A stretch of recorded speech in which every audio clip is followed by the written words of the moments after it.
Welcome back, everyone. This is John Marsh with William T. Spader Company out of Erie, Pennsylvania, and today we're going to show you how to finish off exporting all your points and convert them into the file that you're going to load into your Trimble. If you've watched all the other videos, you already have a drawing that has control, a couple sleeves, a couple drains, a couple hangers. If you've just been watching along, I encourage you to do all these steps, to do them a couple times. All right, so we've basically generated these points, which are down here in this markups list, and we're going to export those out, and then we're going to use those templates that I gave you back at the very beginning to translate these points. So what I have is I have 3 control points, I have some drains, hangers, I have some housekeeping pads and some sleeves, and we have X, Y, and we have the author field, which we're using as Z. Again, that's in engineering feet. So 10 feet, 9.5 feet. Not 9 feet 5 inches, 9.5 feet. All right? We're going to go ahead and hit this little button. We're going to do CSV summary. Click. There's some settings here that I've changed. So you want to look at this real closely. You can also look at the tutorial. Basically, I turned off the column headers, and you want to select the folder that your job's in. Again, I started out with job name, so I'm going to select job name. All right? And my markup summary name is going to be right here, and I'm going to hit save. All right? It's going to open up. Here are my points. This is what we've been going after this whole time. And we're going to be using the templates to convert these points into the actual final setup. But inside of this, I want you to do a couple things, or at least understand a couple things.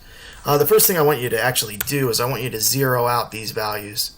These are the Z values we didn't use. So if you see your initials there, go ahead and zero them out. All right. The other thing you could do at this point, and I think it actually is a decent workflow, is you could go ahead and assign your hanger values. So if I had my hangers all up at 9 feet, I could do it right there. Now, I'll tell you this, when you're laying out Trimble, you're laying out hangers, you're probably laying them out on the floor. So it doesn't matter. So this elevation kind of becomes actually a hindrance to the guy who's laying out, because now he sees it as a variable that isn't straight on.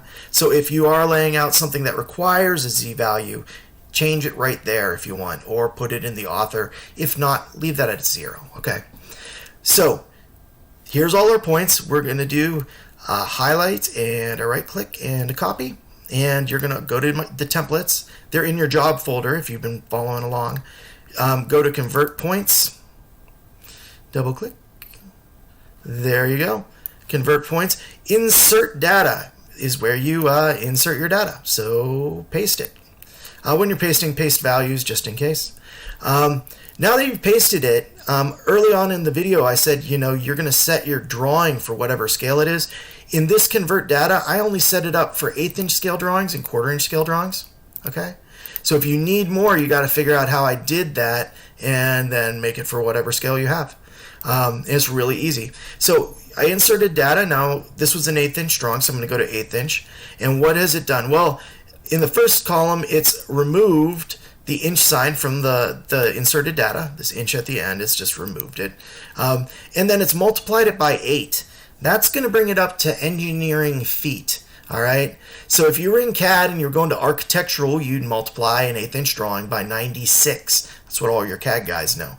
But when you're doing engineering feet, you actually divide that by 12 again, and that leaves you with 8, which is actually pretty easy. So for 1/8 inch, it's 8. For 1/4 inch, it's 4. And for 1/2 inch, it's going to be 2. What we're going to do is we're going to go into this one. We're going to highlight. We're going to hit copy. And we're going to open the last template. This point file CSV. And we're going to paste it in.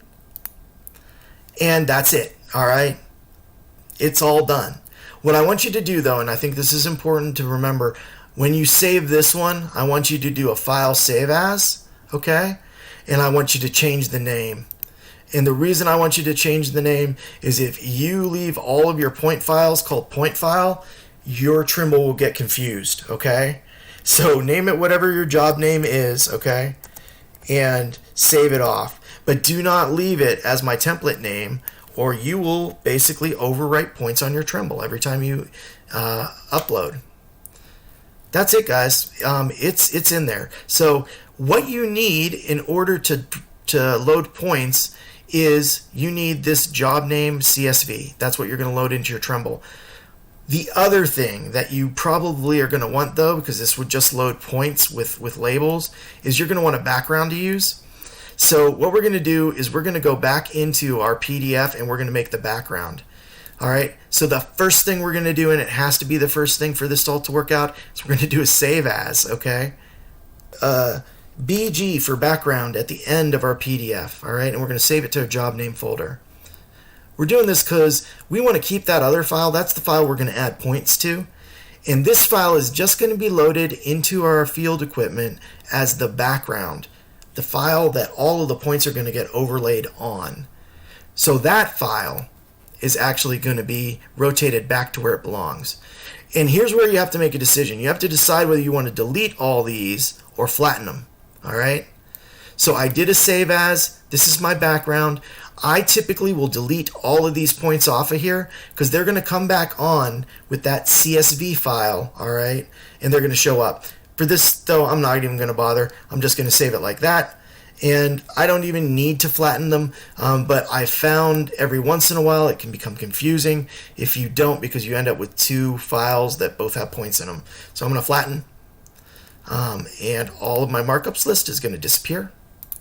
And I'm going to hit save again, and that's it. So now we have our other file.